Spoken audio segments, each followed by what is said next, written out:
Yeah, man. All right, there you go, and welcome to the Reality Check here on Revolution Radio. It is the 7th of February, and what a show we have got for you tonight. We're talking with our guest, and I've got to be very honest with you. He is sitting here with a suit on that's full of goldfish and waves, blue and orange, and you're never going to forget this guy once you've met him. But before we actually get into talking to Paul, we're going to come over to the man in the chair. Glenn, how's it going this week, my friend? Yeah, I'm doing good, thank you. Good week? Yeah, it's been good. I've been at the Your Business Expo event today over at Sywell Aerodrome. It was really cool. It was like a big sort of exhibition with, we had over 180 businesses from Northamptonshire exhibiting and beyond, I think, and loads of delegates, and yeah, it was good. So really successful. Yeah, really good event. Really good to just get around and meet a lot of the business community. Revolution Radio were there, so we were there with the stand, and Excellent. all good. Really good day. And I suppose it's got to be worth at this point again, as part of the reality check, is that if you're into business, you know, again today we've got two people here from networking groups. That's right. Yeah. Have a listen into today's show, guys, because if you're not networking and you want to get out there and make connections, this is the show to listen to. Absolutely right. Excellent. Well, I'm going to come straight over because I know there's a lot for us that we want to throw at you, and there's lots of things that you want to say too. There's a lot of people that want to throw things at you, honestly. There really is. Not like that. Paul Hearn, welcome to the Reality Check. How are you? I'm good, thank you. Yes, can't complain. Yeah, looking forward to a really good show tonight. Excellent. Looking forward to have a good chat. Excellent. Well, first and foremost, rather than me telling everybody, what is it that you do? As little as possible, usually. No, I'm a graphic designer. I've been around graphic design for about 25 years now. Okay. But I now run my own business called Coolgoldfish Designs. Hence the reason you have a madman in a goldfish suit sat in the chair with you tonight. Okay, now it's going to be, I've got to say, as a brand, I flick through LinkedIn on a regular basis, and your suit is the only thing that every time I flick through, there's Paul. You know, and because you stand out so much. How did you get to the point of having a graphic design company called Coolgoldfish Design? Well, it stems from my children, funnily enough. I used to run an aquatics department many years ago. And one day we had little Johnny come through with his dad, and he wanted to buy a goldfish bowl and the goldfish and take it all home. And I was there having to break the bad news. I'm sorry, it doesn't quite work that way. Okay. So Dad took it all on board, bought a nice setup, took it home, set it all up, brought a water sample in for us the following week. I was at the far end of the department at the time. Little Johnny comes in with his dad, tugs frantically at his trouser leg. Dad, there's that cool fish man that helped us last week.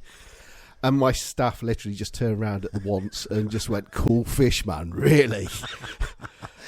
But it kind of stuck, to be perfectly honest. So anytime anybody came in with any sort of questions, they all I'll go and see the cool fish man, he'll sort you out. And then one day, my parents were walking through the department with my then very small children. Now, my son is autistic, so he takes things very, very literally. Yeah. And he heard me being referred to as the cool fish man. So he came running up to me and tugged on my trouser leg and, Dad, if you're the cool fish man, does that mean we've got cool goldfish at home? And I was, yes, son, that's exactly what it means.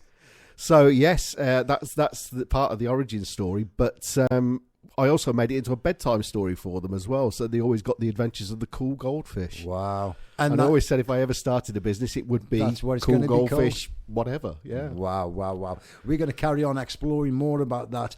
We're going to listen to some music now. Put your hands up for Detroit. It's Freddie LeGrand.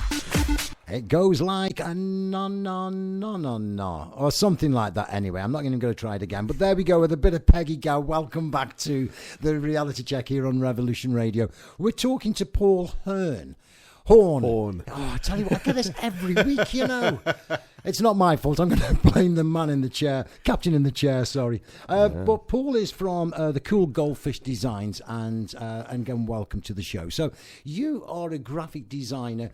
I also know that you've done a whole load of networking. So your suit is your brand. Absolutely. And people never forget a brand like this. Do you wear this suit all the time? It feels like it, yeah. I've created a monster with the suit, to be perfectly honest. Yeah. I've only ever seen you in the suit, to be honest, at various networking meetings, and I've even seen online other people. You've managed to convince other people to. I have. In the suit. Yeah, I've even got my ambassadors at Leicester Buzz to adopt the suit before now as Wow. well. So yeah, Because it's fair to say at this point that you two guys, again, quite prolific at networking from a business perspective, and you both run network groups in the same. Yeah, it's the same brand. Yeah, so we same both brand. do business bars. It's just I'm the host of the Northampton one, Yeah. and Paul's the host of the Leicester one. Wow, It's okay. exactly the same event. don't hate me for being over the border. Okay. Not at all. Everyone's welcome. Yeah. So that's really from a networking point of view. Yeah. Is this? It's obviously quite unique. I've never seen anybody turn up at a networking group as flamboyant as this. And I've got to say to you, it suits you. Thank you very much. Know, it's quite strange, and I think if I put it on, it wouldn't suit me. But it suits you. It suits your personality, and you almost ooze that when it comes out. How do people react to it when you wear it at the network events? To be honest, it's the sort of thing that attracts people like flies, because it's the icebreaker in the room straight away. You know, everybody feels they can gravitate towards it because they want to know the story behind it. Yeah, of course. And as we know, the best thing with networking is to tell stories. Sales pitches tell, a story sells. Wow. Okay. I like that. Yeah, I like that too. But it's something that never goes away from us. Even when we're small children and we're sitting on our parents' knee, we want to have a story. We beg them for a story. Yeah. It never leaves us. Yeah. And I think that that really swimmingly, do you like that point? Swimmingly, that sort of takes us down the path because your story, and that's what we're going to start to share a little bit of on tonight's show. Yeah. It's never been as swimmingly as what your suit is right now. You've been through the ringer a number of times, haven't you? Just a fair few, yes. So tell me about, and I know we've been talking prior to the show, and there was at one point of where you may not have actually not just survived but been able to walk again. What happened? Well, when I was a child, I was very accident prone as a child. Okay. So several times I nearly met my maker.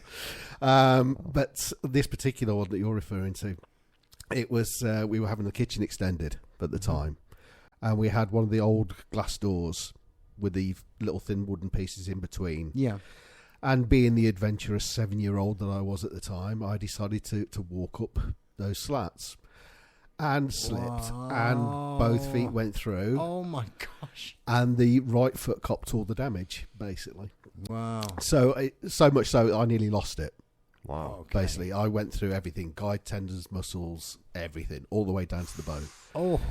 And if the ambulance hadn't been in the area, I would not be sat here speaking to you now. Wow. And because obviously I've seen you walking, and you still have to be very careful of it. I know that somebody invited you to do a fundraiser to jump out of an aeroplane or a helicopter. Yeah. And you said, no. Yeah, not having that. No. Yeah. I mean, I've never accepted the limitations, but yeah. Okay, I'll tell you what we do. We're going to have a little bit of a music listen here, and the first cut is the deepest. JC Lodge. JC Lodge and the first cut is the deepest. There's a conversation there to be had. I don't necessarily agree with it, but let's not be too philosophical about it. Great song, that's the main thing. Welcome back to the Revolution Radio, and we're talking with Paul Horn. I got it right. Well done.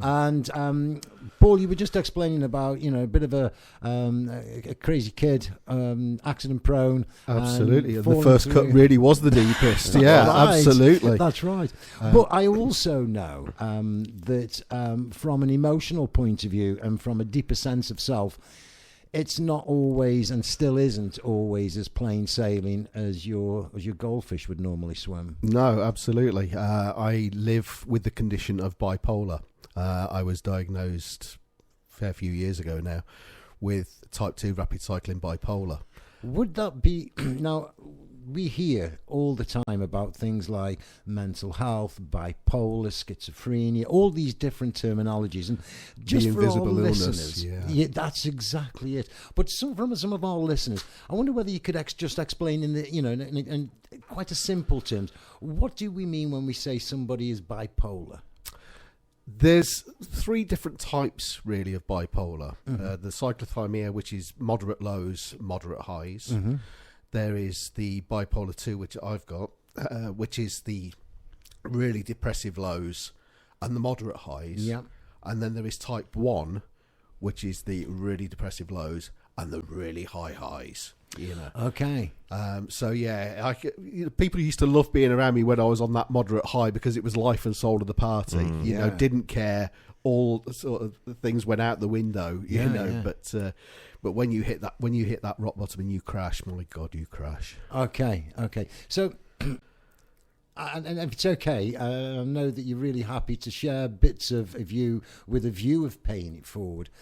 What is it like to live with bipolar? Because it's not a choice. Absolutely. You don't choose when to rise, you don't choose when to fall. So what's it like to live? And you're a successful businessman. And I've known you for a while. I've seen what you do, and I know Glen talks about you very, very highly. What is it like to live that lifestyle? It almost seems that you've got 2 sort of lives. You've got the external bit and the internal bit. It's very hard to sum it up, to be honest, because no 2 people with bipolar are the same. Okay. So for me personally, because I'm classed as rapid cycling can be anything up to 3 episodes a year. Okay. I can have that in a day. Wow. In fairness. And what does that feel like? So I can like? literally bounce out of bed full of the joys of spring. By the time I've had a shower, I could be hitting the lows of all time. So it's very important for me to plan my days. Okay. And I do that by keeping a notebook by the side of me at all times, generally. Yep. And I can write things down when they're occurring to me, or if I'm in a really creative streak, I can write things down for ideas. And when I do hit those lows, I can still function because I can draw on those notes. Wow. If I didn't have those notes, I'd be lost. Yeah. So from a day-to-day point of view, do you ever get those days where it is just too overwhelming and everything's just done? I can't do anything today. Yeah, you do get those. Where possible, you can write them off. You write the day off. You've got to be kind to yourself with it. It's one of those conditions. You've got to be kind to yourself. What do you mean by being kind to yourself? And I hope you're okay for me. Forgiveness of your own being, really, because if you're in one of those really bad lows at the time, it's very difficult to function. I'll tell you what we're going to do. So it's literally a case of you need to just take some time for you to regroup and find those coping mechanisms that are going to bring it back. Okay. I'll tell you what we're going to do, if that's okay. We're going to listen to some music, and then we're going to come back in a very short while, and we're going to explore just a little bit more. Always good. Excellent. Let's take that music break now then, my friend. Hanging out the passenger door. A little bit of Zach Bryan with I Remember Everything. Welcome back. This is the Reality Check here on Revolution Radio. Paul, that was really lovely to sort of share that bit of you. Other bits, when you are on a downer, when you're bipolar, and it's not a choice, is it? Let's just get that very clear. You've got no control over this. When you dip, and that's it. You've got to go with it. Yeah. So when you're dipping, and you are still actually got the suit on and you've got your work to do, what's it like? It's difficult. It is difficult. It is very much a case of, like I say, I have to draw on the notes that I've made, because one thing I will not do is ever let a client down. I will not do that. That's important. That is not even on the table. Okay. So when I say, I would write time off if I possibly can, that is when there is no client work. Okay. If it's a case of it's one of the days where I'm working on the business rather than in it. Yep. And I need to be kind to myself. I do tend to plan ahead anyway. Yeah. And that includes social media scheduling. So there's always posts going out. So there's always something prepared just in case I have one of those days. Yeah. So I'm still showing up. I'm still visible. I'm still out there. But I'm actually taking a day out. And you've got your safety net there. Yeah, It's all absolutely, sorted. absolutely. And I'm very lucky in the fact that I've got a very, very supportive wife, because I also care for my daughter who suffers with mental health illness. Okay. My wife's health conditions aren't fantastic. Yeah. So she struggles with day-to-day stuff from time to time. Mm-hmm. But it is very much a case of that inspires me to be a better person as well. Yeah, yeah. Because I can't afford to have that slump. I've got to be there looking after them as well. So you've got to look after you as well as everybody else. Absolutely. And as a business owner, that means you have to work that little bit harder as well. Do you know what I loved about what you said just a couple of moments ago is that ability to look at your business and take those times of working in it and working on it. And when we're working on it, those are the times where we can say, okay, this doesn't need to be done today. Yeah. And I think that is so important. In regards to moving forward, because I know that bipolar is not just something, again, not a choice, it's not just going to go away. No. What is the future looking like for you dealing with your bipolar? I'm very lucky in the respect that I'm unmedicated. Okay. I did go through various medications. Mm-hmm. They threw everything at me. Things either didn't work Mm-hmm. or they had side effects that were so detrimental, it just that far outweighed any benefit. Yes. So at the time when I was diagnosed, there wasn't a great deal of medications out there. Okay. I ended up on lithium. Now lithium, great drug, really did help at the time, but it also started poisoning me. Mm-hmm. Right. How did that occur? It starts leaching into your system, and it actually does poison you. It is a Wow. poison. Lithium is actually a poison.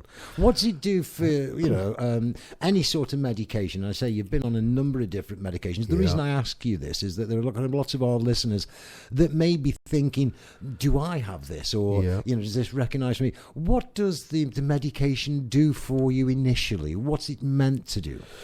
Again, because everybody is different, Mm-hmm. there is no set treatment for bipolar. It is very much a case of trial and error, unfortunately, with the medication. Right. And you do have to go through the side effects sometimes.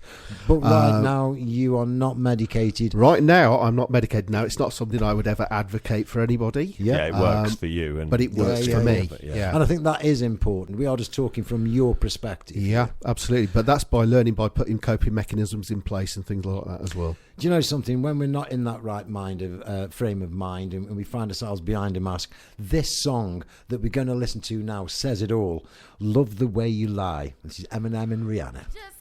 Right, there you go. Love the Way You Lie with Eminem and Rihanna. And I really do like that, And Love that track. And I say it in the most humblest of ways, because when I have what I call my quiet days, I can lie to myself really well to convince myself that things are okay. It's a great song. Welcome back to the Reality Check here on Revolution Radio. Paul, this is our last section of the show, and it is an awe because all three of us are here having far too much fun. Exactly, and it's really good to hear. Part of not part, all of what the Reality Check is. It's about paying it forward when we can, absolutely, and taking it back when we need it. For a lot of our listeners that are going to be sort of hearing everything that you've said and maybe feeling some of those things that you've spoke about, what kind of things would you be saying to them as not necessarily advice, but some sort of encouragement to do something? What would you say? If you're convinced that you've got something wrong, go and talk to a doctor. Okay. Don't sit and wallow on it. Go and talk to somebody. There's plenty of doctors that will listen. There are plenty of professionals out there that will listen. Absolutely. Or reach out to a friend, because, at the end of the day, it's not something that will go away. It's not something you can put your head in the sand and ignore. You've got to go forward with it. And it is that point of and I know we all talk about these, whatever scares you, got to go and do it anyway. Absolutely. But our big issue thing that we say is all the time is you've got to keep on talking. It's the sole biggest thing that we've all stopped doing is talking about It's massive. ourselves. It's huge. massive. Yeah. What's that saying? A problem shared is a problem halved. Absolutely, buddy. Or in my case, it was a problem doubled. But, So I am sure there's going to be lots of things. Something that we've talked a little bit about is your network. I know that you both come from it. So if people wanted to come to the Business Buzz networks, whether that's in Northampton or in Leicester, how do they do that? Very, very simple. There's a web-based app that Business Buzz run, and you can book onto events via that. Everybody is welcome at the events. We don't have any sort of lockouts. There's no memberships. There's no single seat policies. Very friendly, isn't it? It is very friendly, very informal. It's mix and mingle networking. Yeah. And I absolutely love it. I was shocked. Perfectly honest. I was shocked. Glenn quite regularly gives us updates on what's happening. He's always talking about it. And the first time I went, because I don't do them kind of things normally, and I went down and it was like, wow, this is really nice. It is a bit different, isn't it? It's very relaxed, very laid back, and because when is Northampton? Northampton is next Wednesday. A week on Wednesday, yeah. So 21st February. Barrett Sports Bar, and then Leicester's before Leicester, that. I've got Leicester next Tuesday. Yes, so the 13th of February, so day before Valentine's Day. So come and show your business a bit of love. I'm going to come and show my business a little bit of attention to Leicester. Good venue as well. Actually, I came last month. Actually, a nice big venue. Yes, fantastic venue. It's worth the trip. Are you going this month? I think so. I think I'm free. Yeah, right. I've got to give the distillery a little bit of a plug for that one because there is a fantastic venue and they do look after us very, very well. Where is this? That's the distillery. Okay. In Market Street in the centre of Leicester. Yeah, right in the centre it is, yeah. Okay, well, what we'll do, Glenn and I will definitely be there next Tuesday. How can people get in touch with you? They can find me via most methods now, to be perfectly honest. I am very, very visible. My business tagline is you've got to stay visible to stay viable. I practice what I preach. Absolutely. Nice. And that is why this madman in the golfy suit is sat in the chair today, because you will see it a lot. It does appear all over social media. So I'm on LinkedIn, I'm on Facebook, Twitter, X, sorry, not Twitter anymore, it's X now, Threads, Instagram. So I'm all over the place. So all we've got to be typing in there is Coolgoldfish Designs. Coolgoldfish Designs, or by my name personally, yeah. Okay, but I've also made it so I'm actually Googleable. Yes, it is a word, I've just made it up. But I am Googleable. So even if you don't remember my name, or you don't remember the business name, if you were to type in Manning Goldfish Suit, okay, I wouldn't be the first hit, but I do appear. See him there, yeah. Paul Horn, I'd like to be able to turn around to you and say thank you so much for coming on to the show, sharing your story, and I'm convinced there's going to be hundreds of people out there are going to be inspired and motivated to actually start to deal with some of their and I'm always happy to talk. Fantastic. I hope you've enjoyed today's show. We're going to be here next week, and I believe we've got Owen coming in next week. Mm-hmm. Is that right? Yeah, that's right. Excellent. You have a great week, everybody, and I'll talk to you then. Till then, ta-da. Yeah, man. All right, there you go, and welcome to the Reality Check here on Revolution Radio. It is the 7th of February.